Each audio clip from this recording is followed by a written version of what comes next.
चैत्र नवरात्रि व्रत 2 अप्रैल यानी शनिवार से प्रारंभ हो चुके हैं, जो अगले सोमवार 11 अप्रैल तक चलेंगे।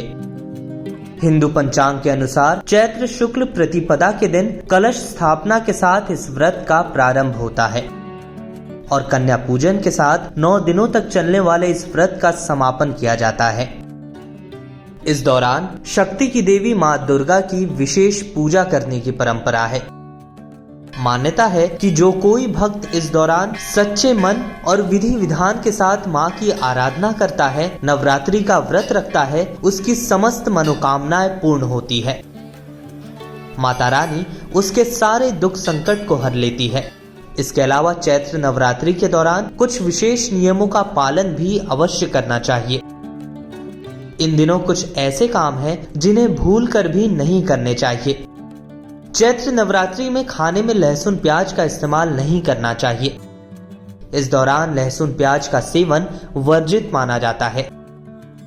दरअसल ये तामसिक भोजन की श्रेणी में आते हैं। इसी तरह नवरात्र के दिनों में मांस मछली का सेवन भी नहीं करना चाहिए।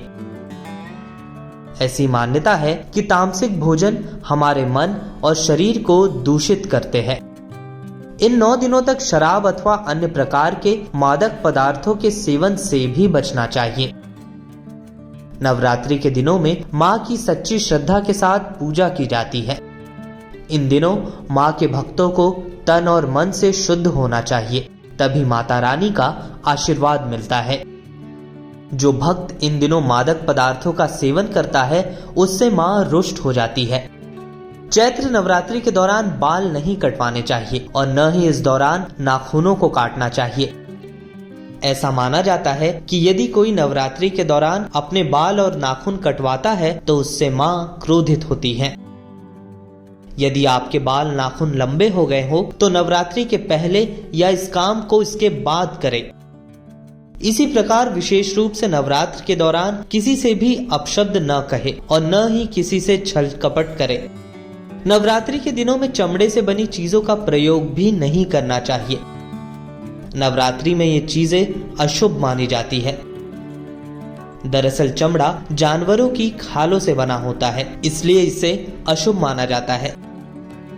यदि इस नवरात्रि आप मां का आशीर्वाद प्राप्त करना चाहते हैं तो आपको नवरात्रि के दौरान चमड़े से बनी वस्तुओं का उपयोग नहीं करना चाहिए।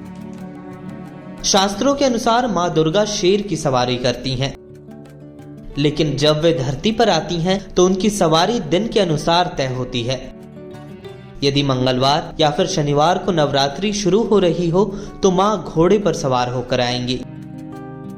इसी प्रकार से वह जिस दिन विदा होती हैं, उस दिन के आधार पर प्रस्थान की सवारी तय होती है। इस वीडियो में फिलहाल के लिए बस इतना ही। देश दुनिया की तमाम खबरों के लिए बने रहिए लोकमत हिंदी के साथ।